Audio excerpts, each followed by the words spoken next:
Sa pagdinig ulit sa Senado ng SBSI diyan sa Surigao del Norte, yung grupo ng mga kulto ngayon ay nagsilabasan o lumangtad na ang mga dating membro ng SBSI o Socorro Bayanihan Services Incorporated. Sila yung mga member dati na tumatakas dahil hindi maintindihan ang patakaran. Ito yung si alias Renz at saka alias Gelsino at meron pang alias Jen. Dito ilangtad nila kung ano ang kanilang mga na-experiencehan nung sila pa'y nandoon sa kapihan o doon sa bundok ng kanilang master na si Senyor Aguila, or ito yung katiwala ni Senyor Aguila na si Mrs. Ahok. Ito yung taga-rekomenda kung sino ang ipaparis sa asawahin, at ito namang si Senyor Aguila ang magkasal sa kanila kasi ito daw siya ang Panginoon. Ayan, si Reincarnation of Santo Niño. Kaya niyang magpatigil ng ulan. Iyon ang kanyang power or agimat.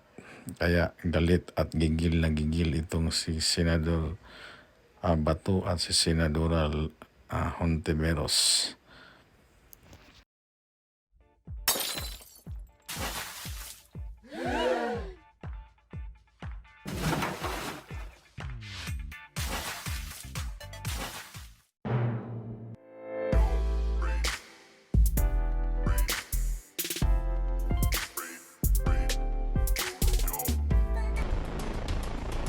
Mr. Chair, nakapag-oath din po si Mark Verhel Gaisano kanina. Mark, kinukumpirma mo ba na ikaw ay miyembro ng Aguila, yung elite army ni Senyor Aguila? Yes, ma'am. Yes, ma'am. At kailan ka po umalis sa kapihan? Last year, August 2022. Yung kapatid mo rin, ano po, ay ipinakasal ni Senyor Aguila? Yes, ma'am. At ilang taon po yung kapatid nyo nung ipinakasal siya? 12 years old. So 12 years old. Kumbaga, dumaan din siya sa prosesong sinabi ni Elias Jane. Yes, ma'am. Mark, excuse me. Yes, Mr. Chair. Teresa. Pwede mo tanggalin muna para klaro sa microphone. Ha? Thank you. Okay, sir. Salamat. Salamat kaayo, Mr. Chair. At kinukumpirma mo ba yung kwento ni Elias Jane tungkol sa paano ginaganap yung kasalan dyan sa kapihan? Opo, ma'am. Kasi kami yung seguridad noon. Kaya saksi ako. At ilang taon po yung mga babaeng ipinapakasal? 12 pataas, ma'am. Yung mga lalaki naman pong ipinakakasal? May 18 pataas, ma'am. Mark, ano naman po yung konseptong sinabi ni Elias Jane na adyos? Kanang, Okay lang po magsariling lengguwahe and then papatulong po kami kay Attorney Ruth mag-translate. kanang mag-adjust, ma'am. Kanang dili sila magkasinabot sa isang asawa o bana. Kanang waya mo musugot na kamo mag-sex na adjust na siya, ma'am. Yung adyos ay yung hindi magkakaintindihan yung husband at wife at Yung hindi nagsisex, ma'am. hindi nagsisex, Your Honor. At anong ginagawa dun sa mga batang ayaw makipagtalik, ayaw makipag-sex o ayaw magpakasal? Pinipilit po talaga, ma'am, na sila ikasal. Ganun, ma'am. Tapos, kanang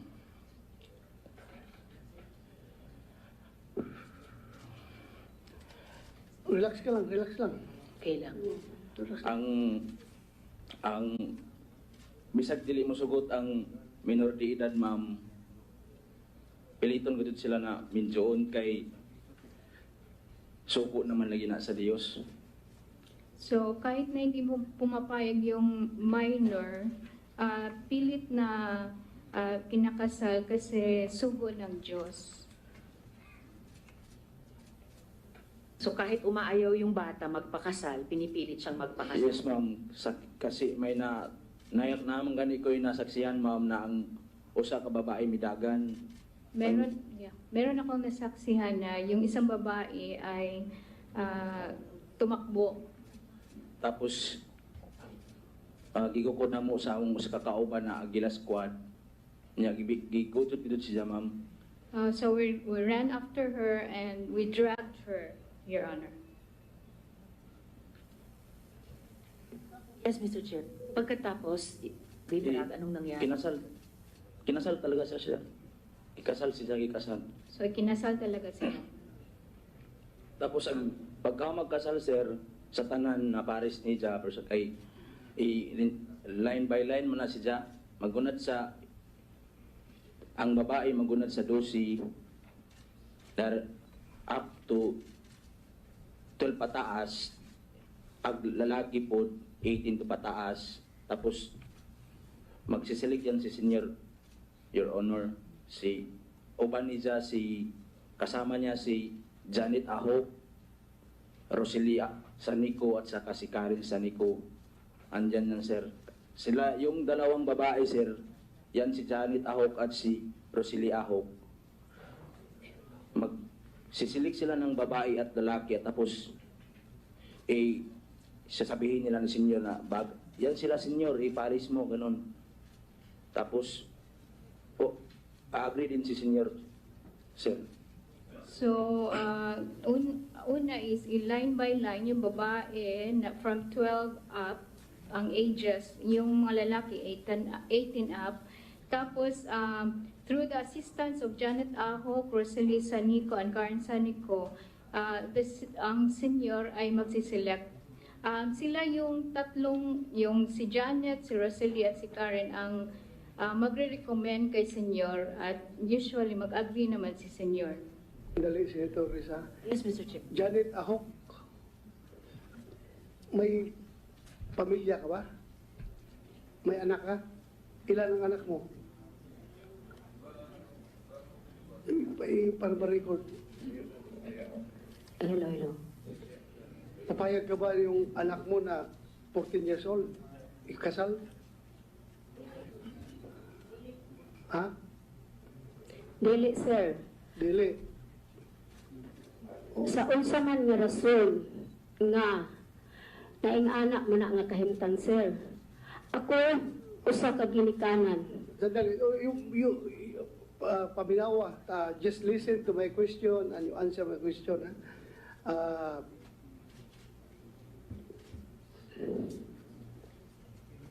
Narinig ko yung sinabi niya na kayo na nag-facilitate pagkasal ng mga bata. Dili ta tinuod, sir. Dili tinood. Dili. So we will go back to you later, ha? Pero kung totoo man niya sinasabi niya, kung gagawin yan sa anak mo, I don't know kung papayag ka. Sigurado kung hindi ka papayag. So we will go back to you. Please continue, Senator Risa. Salamat kayo, Mr. Chair. So, klaro yung sinabi mo, Mark, na sina Ms. Janet, Ms. Rosalie, Ms. Karen ay nagre-rekomenda kay Senyor Aguila Opo, ma'am. doon sa pagpapares-pares, pagpili, pagpapares-pares. At usually, nag-a-agree si Senyor Aguila. Opo, ma'am.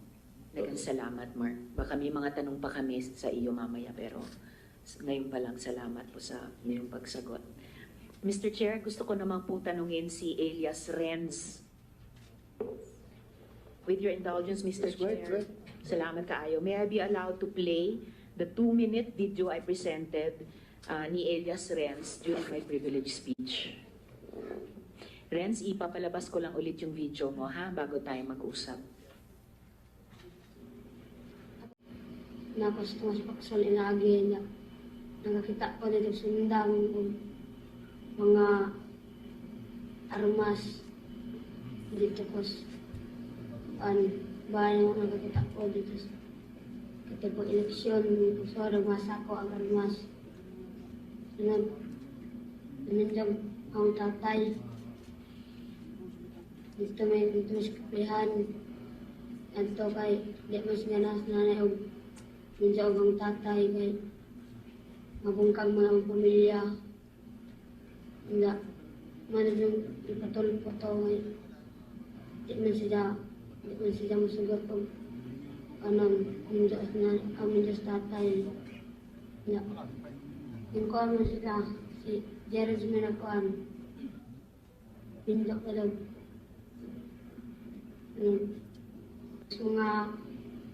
Mga amigo na kaya nila makalayas dito sa among giagihan sa una na listen dito.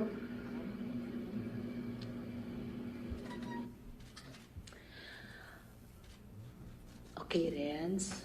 Your Honor, for a while, Your Honor. Sure po. Sorry.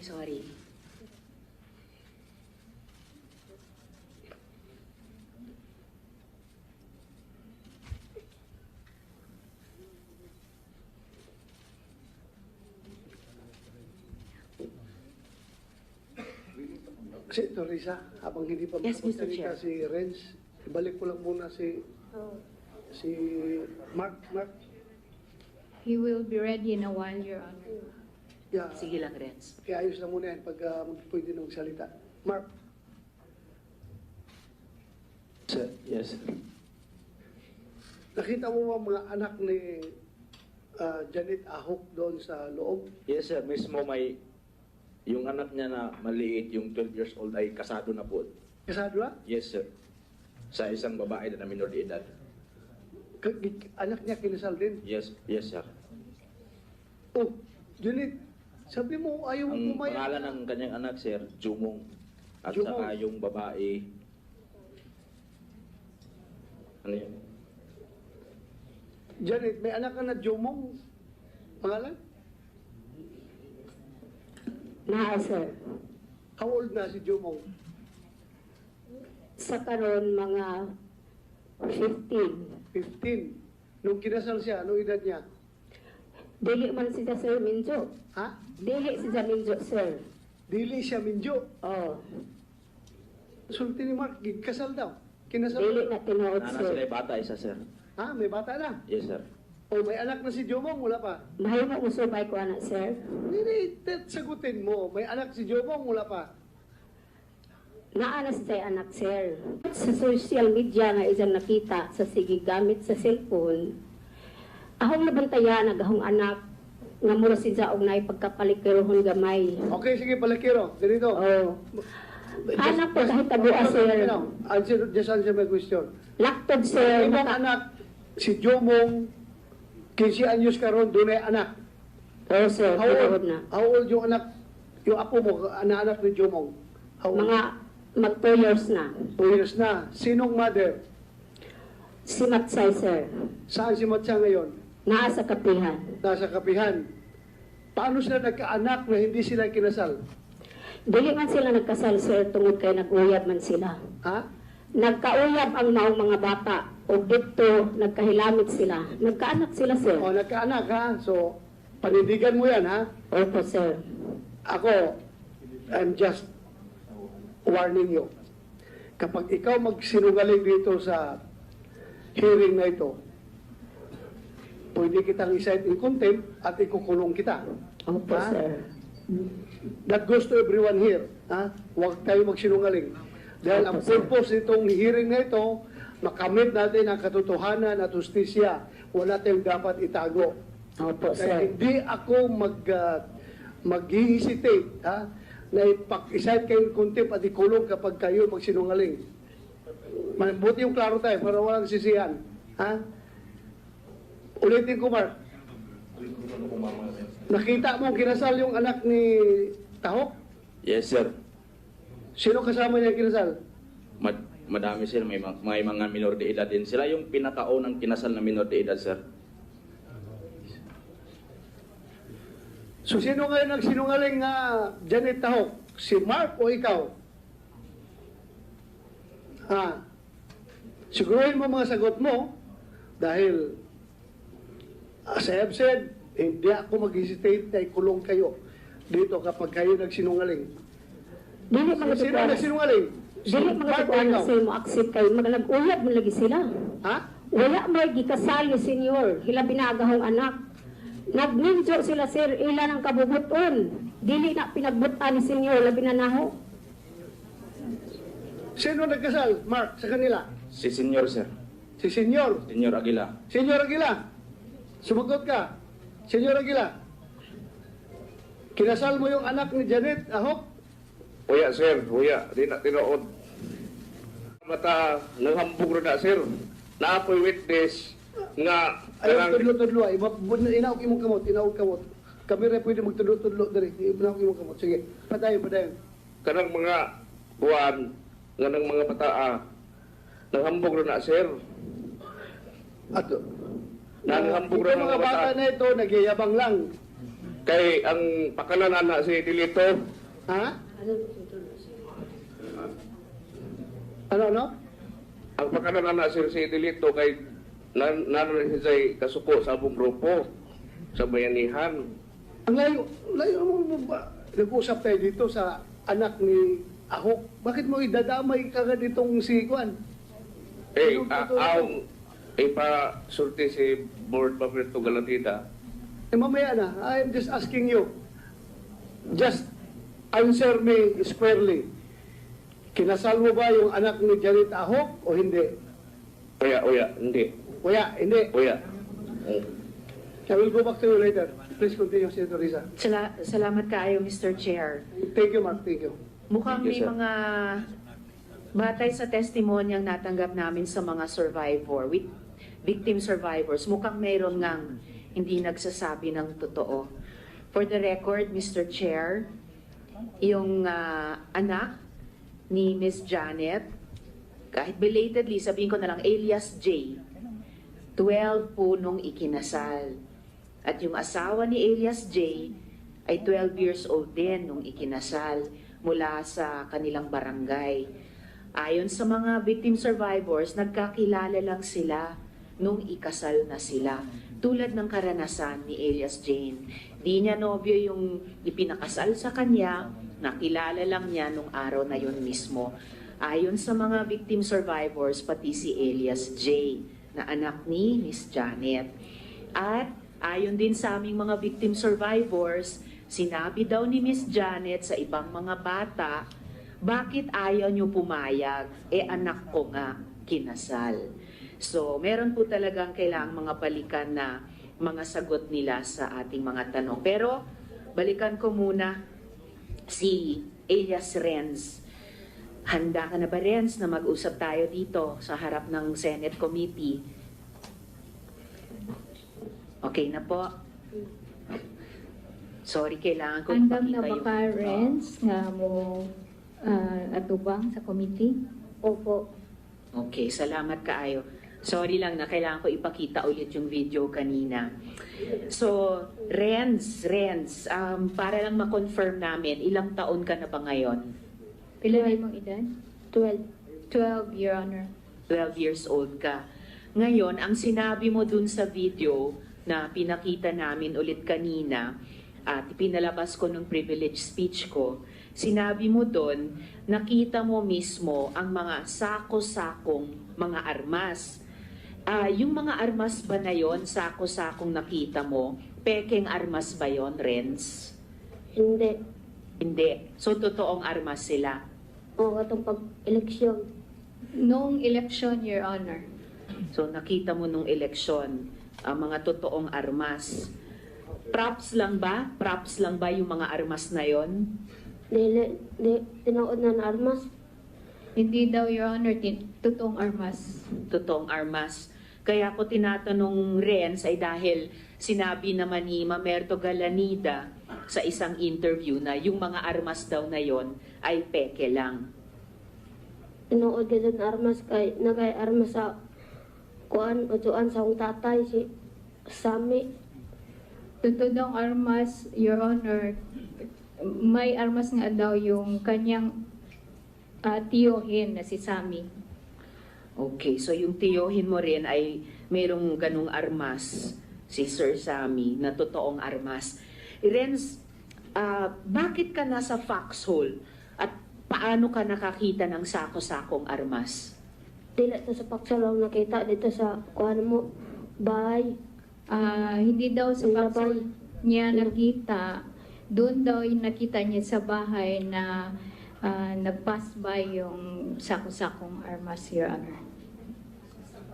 Sa bahay mismo nakita mo yung idinaang sako-sakong armas. Kaninong bahay yun? Ha? Kaginsang balay to. Sa, ano, balay? Bahay nila, Your Honor. Bahay ninyo. Opo. Bakit idinaan doon ang sako-sakong, kayo ba'y tinetrain para maging sundalo? Ha? Gitrain ba po mo nga mahimong sundalo?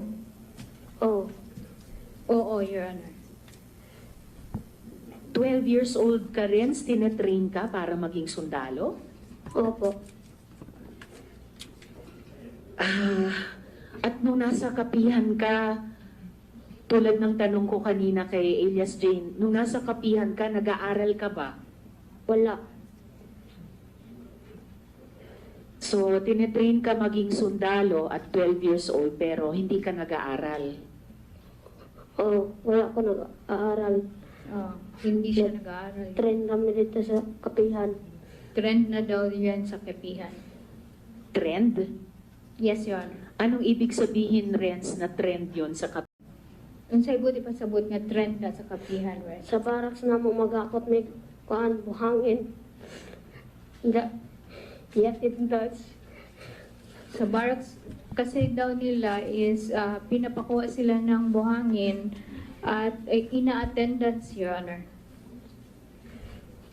Barak, so lugar talaga ng sundalo or ng barracks, lugar ng pag-train para maging sundalo. Opo.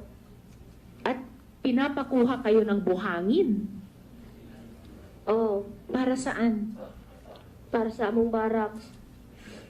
Para sa barracks nila, Your Honor. Okay, so pinapakuha kayo ng buhangin para i-construct or para gamitin sa barracks. Oo. So, parang tanong ko rin kanina kay Elias Jane, no?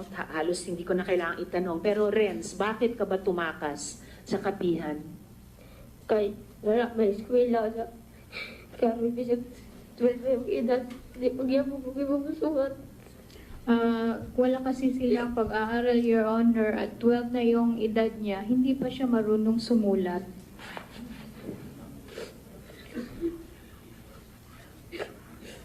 Sorry, Ren, sorry. Mr. Chair. Sandali. Haring sa, kwan, Haring Aguila, Jerry Esquilario. Totoo ba na hindi nyo pinapaaral itong mga bata? Hindi nyo pinapalabas sa inyong kapihan?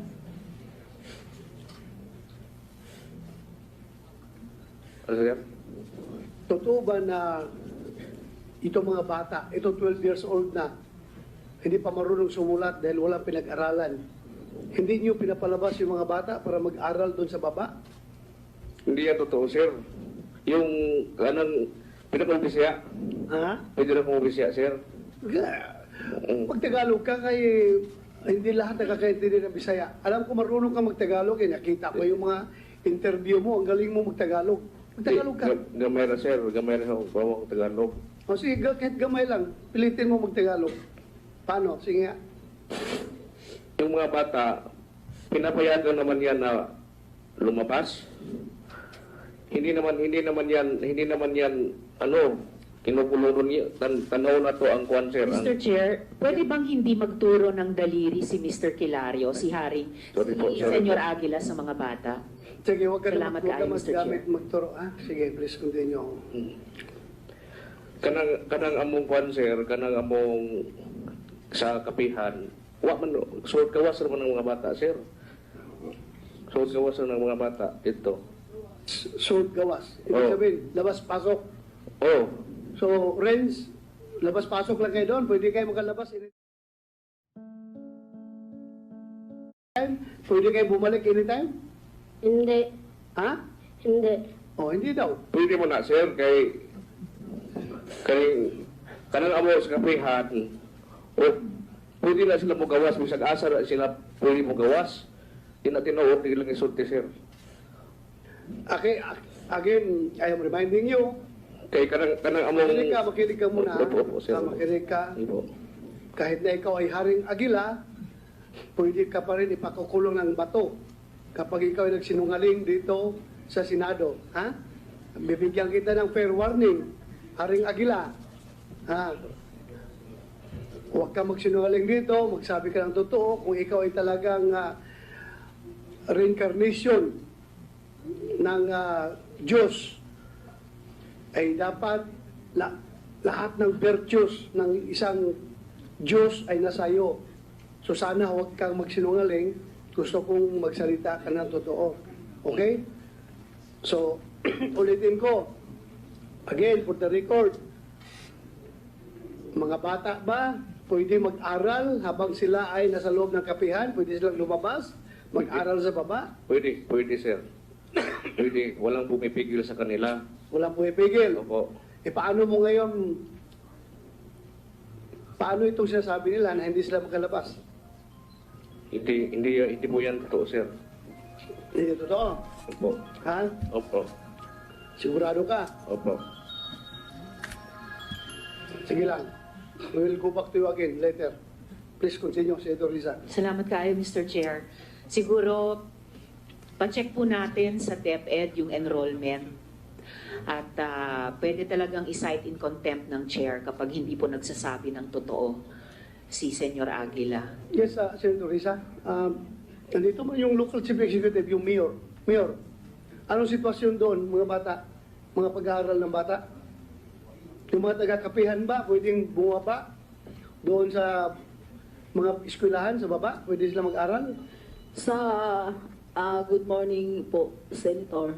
Sa Socorro, talagang binawalan nilang bumaba ang mga bata. At yung sa pag-aaral, no, massive during 2019, massive dropout of learners. Massive dropout? Dropout of learners from elementary high school. According to report to the DepEd, 800 plus yung learners na nag-drop out.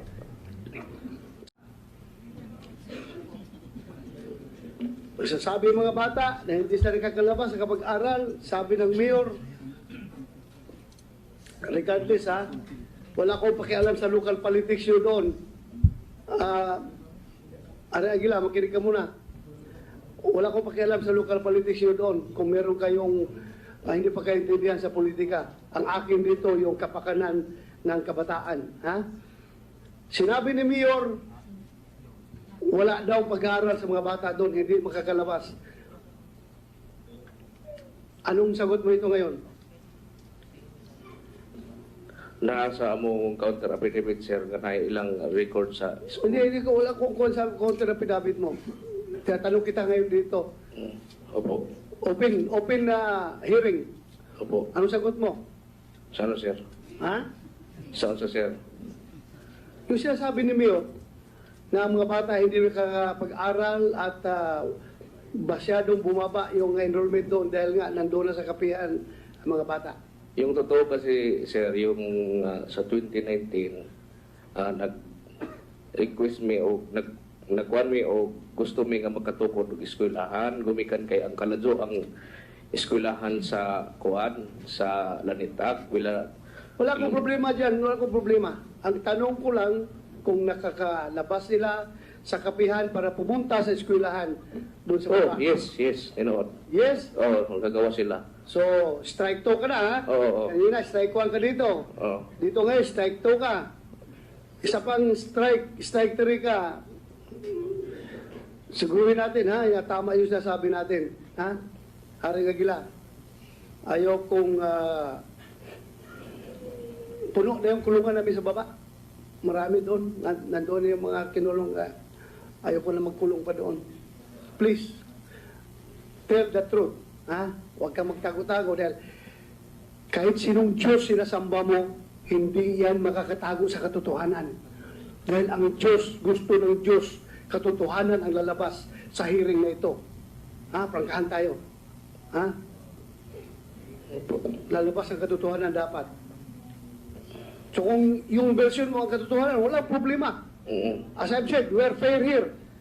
Wala kaming kinikilingan dito. Ang gusto lang namin katotohanan. Kaya huwag niyo kami lukuhin dito. Ha?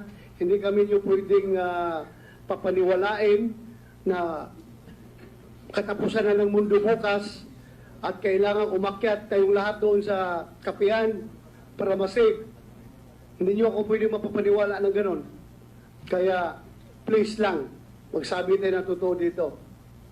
Harin Aguila. Ha? Thank you. Senator Risa, please continue. Salamat kaayo, Mr. Chair. Muli for the record, 30% lang ng mga bata ang nag-aaral.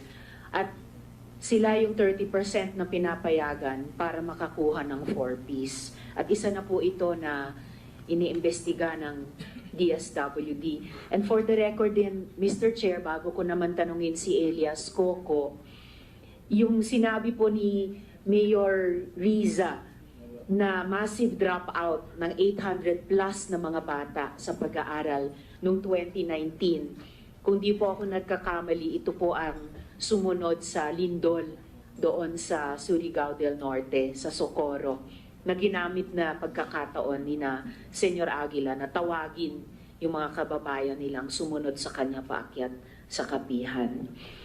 So,